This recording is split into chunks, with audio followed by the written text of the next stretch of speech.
Dear students, आज हम organic chemistry में डिस्कस करेंगे origin of acidity of organic compounds. इससे पहले हम लोरी ब्रॉन्स्टेड कंसेप्ट में ये बात डिस्कस कर चुके हैं कि acid is a substance that donate और टेंड्स टू डोनेट एच आइन, यानी वो तमाम चीजें जो एच आइन दे सकती हों या एच आइन देती हों उनको हम एसिड कहते हैं।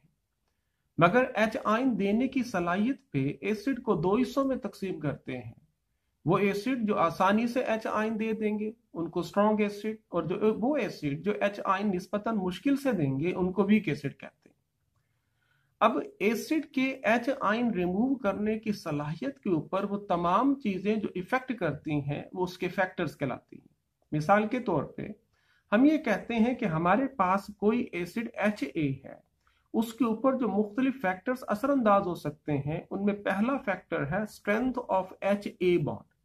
जितना HA बॉन्ड मजबूत होगा उतना यहां से हाइड्रोजन को रिमूव करना मुश्किल होता जाएगा, यानी strength of HA bond is inversely proportional to the strength of the acid.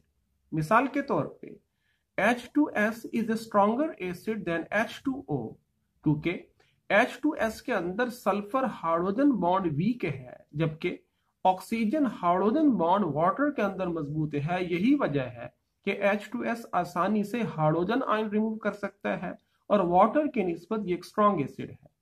इसी तरीके से जो HI है इसके अंदर HI बॉन्ड वीक है एज कंपेयर टू HF। यही वजह है कि HI HF के निस्बत स्ट्रॉन्ग एसिड के तौर पे काम करता है, ताहम HA बॉन्ड स्ट्रेंथ जो है वो एक लिमिटिंग फैक्टर के तौर पे इसको कंसीडर नहीं किया जा सकता, इसमें वेरिएशन जो है वो हो सकती है। इसी तरह से जो दूसरा फैक्टर एसिडिटी ऑफ एसिड के ऊपर असरअंदाज हो सकता है वो है इलेक्ट्रोनेगेटिविटी ऑफ ए। जितनी ए की इलेक्ट्रोनेगेटिविटी ज्यादा होगी ये हाइड्रोजन से इलेक्ट्रॉन को उतना ज्यादा विड्रॉ करेगा और हाइड्रोजन के ऊपर पार्शियल पॉजिटिव चार्ज उतना ज्यादा होगा और हाइड्रोजन को रिमूव करना आसान होता है। यानी electronegativity of A is directly proportional to the strength of the acid. अगर हम इन कंपाउंड्स के हवाले से बात करें तो यहाँ पे ऑक्सीजन हाइड्रोजन के दरमियान बॉन्ड है, नाइट्रोजन हाइड्रोजन के दरमियान बॉन्ड है और कार्बन हाइड्रोजन के दरमियान बॉन्ड है। इलेक्ट्रोनेगेटिविटी ऑक्सीजन से नाइट्रोजन और कार्बन की तरफ जाए तो बतदरीज डिक्रीज करती है और हाइड्रोजन के ऊपर जो पार्शियल पॉजिटिव चार्ज होगा वो भी उसी तरीके से डिक्रीज करेगा। यही वजह है जो एसिडिक स्ट्रेंथ है वो मिथाइल अल्कोहल से मिथाइल अमीन और मीथेन की तरफ जाए तो बतदरीज डिक्रीज करती है। इसी तरीके से जो तीसरा फैक्टर है वो है स्टेबलाइजिंग ऑफ ए नेगेटिव, यानी एच आइन रिमूव करने के बाद जो बाकी एनाइन बचेगा उसके ऊपर नेगेटिव चार्ज होना है और वो जितना स्टेबल होगा एच आइन रिमूव करना उतना आसान होगा, स्ट्रेंथ ऑफ द एसिड उतनी ज्यादा होगी। हमें इस बात का अंदाजा है कि किसी आइन के ऊपर जितना नेगेटिव या फिर पॉजिटिव चार्ज ज्यादा होगा उसकी स्टेबिलिटी उतनी कम होती है और अगर वो तमाम हालात जो उसके नेगेटिव चार्ज को निस्बतन डिक्रीज कर दे, चाहे उसको डिस्पर्स करके या सॉल्वेंट के इफेक्ट के जरिए, तो वो उसकी स्टेबिलिटी बढ़ाते हैं, एच आइन रिमूव करना आसान हो जाएगा और वो चीज निस्बतन स्ट्रॉन्ग एसिड के तौर पे काम करेगी। मिसाल के तौर पे कि कार्बोक्सिलिक एसिड जो है ये एक स्ट्रॉन्गर एसिड है as compare to alcohol. Carboxylic acid के अंदर जब ये एच आइन रिमूव करता है तो बाकी कार्बोक्सिलेट आइन बनता है और इस कार्बोक्सिलेट आइन के ऊपर जो नेगेटिव चार्ज है वो रेजोनेंस के जरिए डिस्पर्स करता है दोनों ऑक्सीजन के ऊपर और इससे स्टेबिलिटी इसकी निस्बतन ज्यादा हो जाएगी और ये एच आइन निस्बतन आसानी से रिमूव कर सकता है। जबकि इसके मुकाबले में अगर हम अल्कोहल की बात करते हैं तो अल्कोहल के अंदर जो है जब एच आइन रिमूव करता है तो बाकी जो एल्क ऑक्साइड बनेगा उसके ऊपर नेगेटिव चार्ज है। यहां पे किसी भी सूरत में रेजोनेंस के जरिए इसके नेगेटिव चार्ज को डिक्रीज नहीं किया जा सकता, बल्कि इंडक्टिव इफेक्ट जो होगा वो मजीद इलेक्ट्रॉन डोनेटिंग इफेक्ट होने की वजह से इसके नेगेटिव चार्ज को बढ़ाने की कोशिश करेगा, इसको मजीद जो है अनस्टेबल करेगा। यही वजह है कि अल्कोहल जो है वो कार्बोक्सिलिक एसिड की निस्बत बहुत ज्यादा एक वीक एसिड है। इसी तरह से अगर हम फिनोल और अल्कोहल का मवाजना करते हैं तो जब फिनोल एच आइन रिमूव करता है उससे फेन ऑक्साइड बनेगा और बनने वाला फेनॉक्साइड निस्बतन स्टेबल इस वजह से है कि रेजोनेंस के जरिए कि वो नेगेटिव चार्ज जो ऑक्सीजन के ऊपर होना था, रेजोनेंस के जरिए इसकी आर्थो पोजीशन पे, फिर शिफ्ट होके इसकी पैरा पोजीशन पे, और फिर शिफ्ट होके इसकी दोबारा आर्थो पोजीशन के ऊपर आएगा, और नतीजा ये निकलेगा कि इसकी स्टेबिलिटी ज्यादा है, ये H आयन के बगैर गुजारा कर सकता है। जबकि इसके मुकाबले में अगर अल्कोहल की बात करेंगे तो अल्कोहल में बनने वाले एल्कोक्साइड के साथ यही प्रॉब्लम है कि इंडक्टिव इफेक्ट उसके नेगेटिव चार्ज को इंक्रीज करेगा, और नतीजा ये निकलेगा कि इसके बनने के चांसेस कम होंगे, H आयन रिमूव करने के चांसेस कम होंगे। यही वजह है कि फिनोल जो है वो अल्कोहल की निस्बत स्ट्रॉन्ग एसिड है। मगर अगर हम फिनोल और कार्बोक्सिलिक एसिड का मवाजना करते हैं, फिनोल के अंदर H आयन रिमूव करने के बाद फेनॉक्साइड बनता है, उसमें भी रेजोनेंस होती है, और कार्बोक्सिलिक एसिड में H आयन रिमूव करने के बाद कार्बोक्सिलेट आयन बनता है, इसमें भी रेजोनेंस मौजूद है।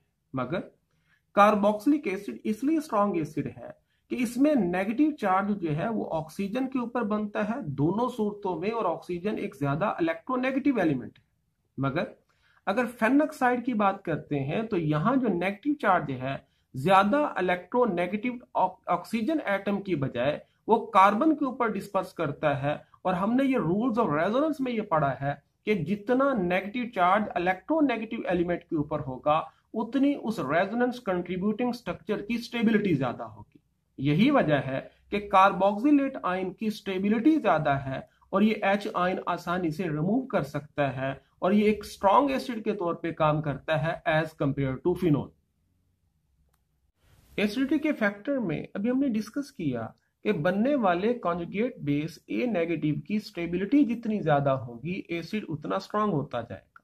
और दूसरा फैक्टर ये है कि बनने वाला कॉन्जुगेट बेस A नेगेटिव जो होगा, इन्वायरमेंट के जरिए सॉल्वेंट उसको जितनी आसानी से सॉल्वेट करेगा वो निस्बतन ज्यादा स्टेबल रह पाएगा, H आयन के बगैर उसका गुजारा हो पाएगा, और वो निस्बतन स्ट्रॉन्ग एसिड के तौर पे काम कर सकता है। जैसे बेहतरीन जो प्रोटिक सॉल्वेंट है वो वाटर कहा जा सकता है, और वाटर जो है एक इफेक्टिव आयनाइजिंग सॉल्वेंट है।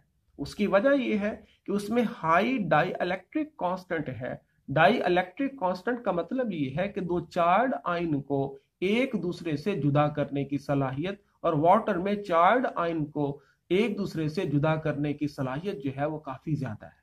इसी तरीके से दूसरी है आयन सॉल्वेटिंग एबिलिटी, कि जो बनने वाले पॉजिटिव और नेगेटिव आयन होंगे उनको सॉल्वेंट जो है वो हाइड्रोजन बॉन्डिंग के जरिए सॉल्वेट करेगा, पॉजिटिव आयन को वाटर के ऑक्सीजन और नेगेटिव आयन को वाटर के जो है वो हाइड्रोजन जो होंगे सराउंड करेंगे। वाटर में ये खूबी इसलिए ज्यादा है कि वाटर जो है एक्सट्रीमली पोलराइज्ड है और रिलेटिवली स्मॉल साइज है। यही वजह है कि ये निस्बत इफेक्टिव रोल प्ले करता है।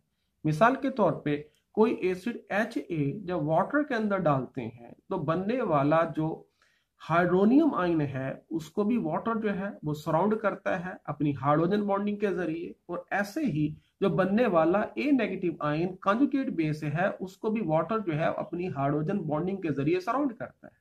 यानी हम यूं कह सकते हैं कि अगर एसिटिक एसिड होगा उसको वाटर के अंदर डिसॉल्व करेंगे तो एसीटेट आयन को और बनने वाले हाइड्रोनियम आयन को वाटर निस्बतन आसानी से सॉल्वेट करेगा, और उनकी स्टेबिलिटी में इजाफा होगा, और वो निस्बतन स्ट्रॉन्ग एसिड के तौर पे काम करेगा।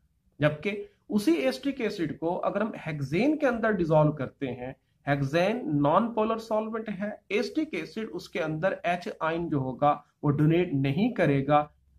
यही वजह है कि एसिटिक एसिड वाटर के अंदर गुड एसिड के तौर पे काम करेगा, जबकि हेक्सेन के अंदर वो इस तरीके से बिहेवियर शो नहीं कर सकता। ये वो चंद एक फैक्टर्स हैं जो किसी भी एसिड की एसिडिक स्ट्रेंथ के ऊपर असरअंदाज होते हैं। इनकी वजह से किसी भी एसिड की जो स्ट्रेंथ है वो कम भी हो सकती है, और किसी भी एसिड की स्ट्रेंथ में इजाफा भी हो सकता है।